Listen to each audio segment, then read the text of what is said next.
Matthew chapter 26.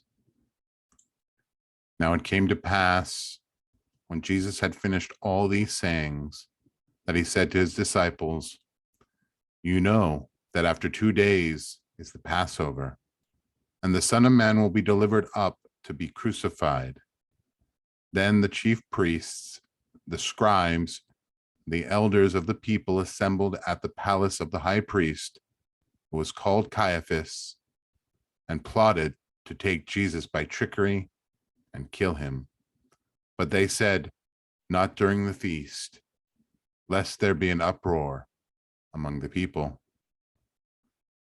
And when Jesus was at Bethany, at the house of Simon the leper, a woman came to him, having an alabaster flask of very costly fragrant oil, and she poured it on his head as he sat at the table. But when his disciples saw it, they were indignant, saying, "Why this waste? For this fragrant oil might have been sold for much and given to the poor." But when Jesus was aware of it, he said to them, "Why do you trouble the woman? For she has done a good work for me. For you have the poor with you always, but me you do not always have. For in pouring this fragrant oil on my body, she did it for my burial. Assuredly, I say to you, wherever this gospel is preached in the whole world, what this woman has done will also be told as a memorial to her." Then one of the 12, called Judas Iscariot, went to the chief priest and said, "What are you willing to give me if I deliver him to you?" And they counted out to him 30 pieces of silver. So from that time, he sought opportunity to betray him. Now, on the first day of the feast of the unleavened bread, the disciples came to Jesus, saying to him, "Where do you want us to prepare for you to eat the Passover?" And he said, "Go into the city to a certain man and say to him, 'The teacher says, my time is at hand. I will keep the Passover at your house with my disciples.'" So the disciples did as Jesus had directed them, and they prepared the Passover. When evening had come, he sat down with the 12.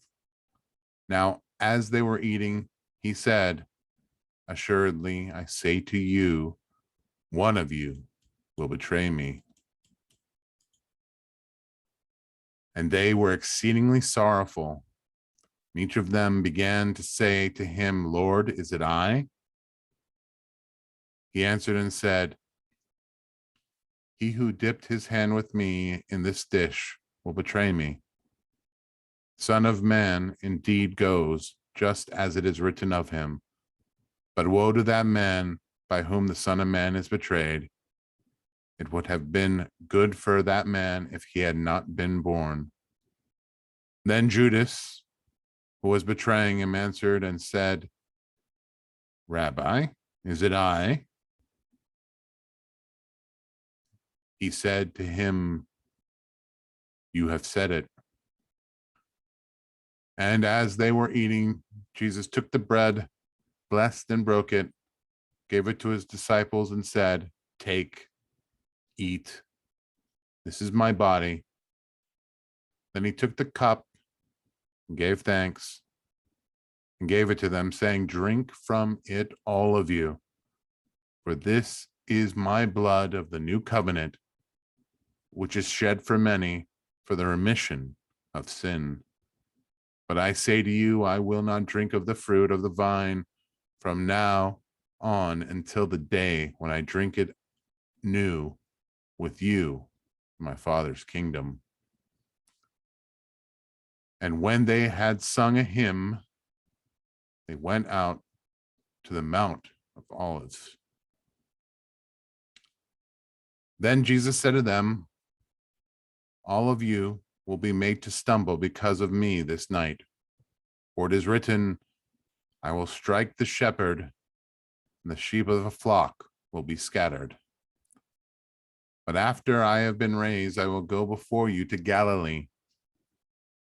Peter answered and said to him, even if all are made to stumble because of you, I will never be made to stumble. Jesus said to him, assuredly, I say to you that this night, before the rooster crows, you will deny me 3 times. Peter said to him, even if I have to die with you, I will not deny you. And so said all the disciples. When Jesus came with them to a place called Gethsemane and said to his disciples, sit here while I go and pray over there. And he took with him Peter and the 2 sons of Zebedee. And he began to be sorrowful and deeply distressed. Then he said to them, my soul is exceedingly sorrowful, even to death. Stay here, watch with me. He went a little farther and fell on his face and prayed, saying, O my Father, if it is possible, let this cup pass from me.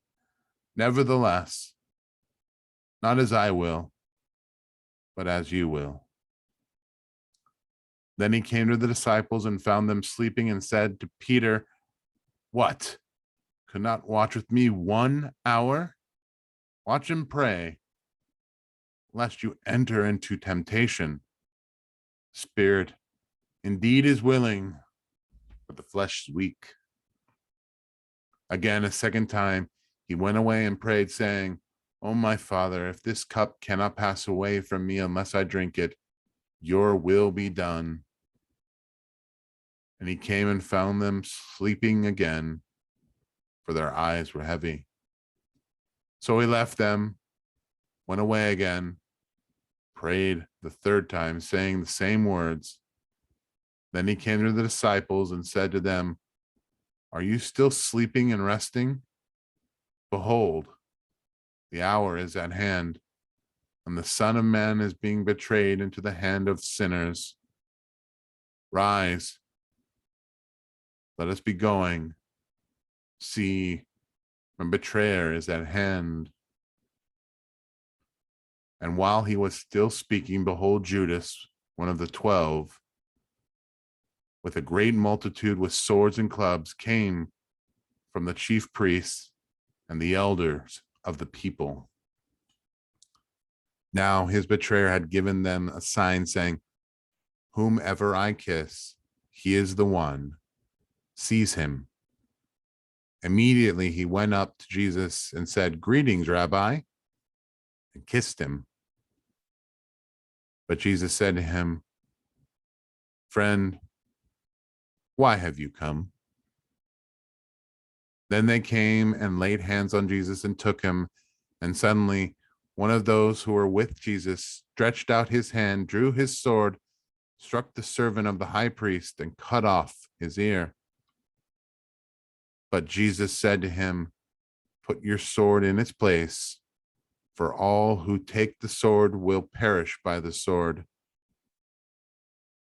Or do you think that I cannot pray to my Father, and he will provide me with more than 12 legions of angels? How then could the scripture be fulfilled that it must happen thus? In that hour, Jesus said to the multitudes, have you come out as against a robber with swords and clubs to take me? I sat daily with you teaching in the temple, and you did not seize me. But all this was done that the scriptures of the prophets might be fulfilled. Then all the disciples forsook him and fled. And those who had laid hands on Jesus led him away to Caiaphas, the high priest, where the scribes, the elders, were assembled. But Peter followed him at a distance to the high priest's courtyard, And he went in and sat with the servants to see the end.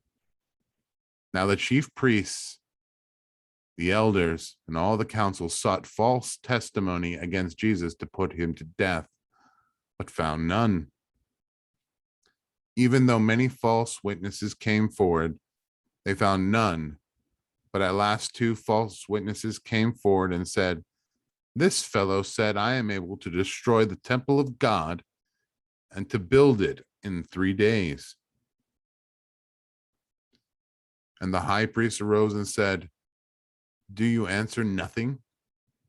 What is it these men testify against you?" But Jesus kept silent. The high priest answered and said to him, "I put you under oath by the living God. Tell us if you are the Christ, the Son of God." Jesus said to him, "It is as you said. Nevertheless, I say to you, hereafter you will see the Son of Man sitting on the right hand of the power and coming on a cloud of heaven." Then the high priest tore his clothes, saying, "He has spoken blasphemy. What further need do we have of witnesses? Look, now you have heard his blasphemy. What do you think?" They answered and said, "He is deserving of death." Then they spat in his face and beat him, and others struck him with the palm of their hand, saying, "Prophesy to us, Christ. Who is the one who struck you?" Now Peter sat outside in the courtyard. The servant girl came to him, saying, "You also were with Jesus of Galilee." But he denied it before them all, saying, "I do not know what you are saying." And when he had gone out to the gateway, another girl saw him and said to those who were there, "This fellow also was with Jesus of Nazareth." But again he denied with an oath, "I do not know the man." And a little later, those who stood by came up and said to Peter, "Surely you also are one of them, for your speech betrays you." Then he began to curse and swear, saying, "I do not know the man." Immediately a rooster crowed, and Peter remembered the word of Jesus, who had said to him, "Before the rooster crows, you will deny me 3 times." So he went out and wept bitterly.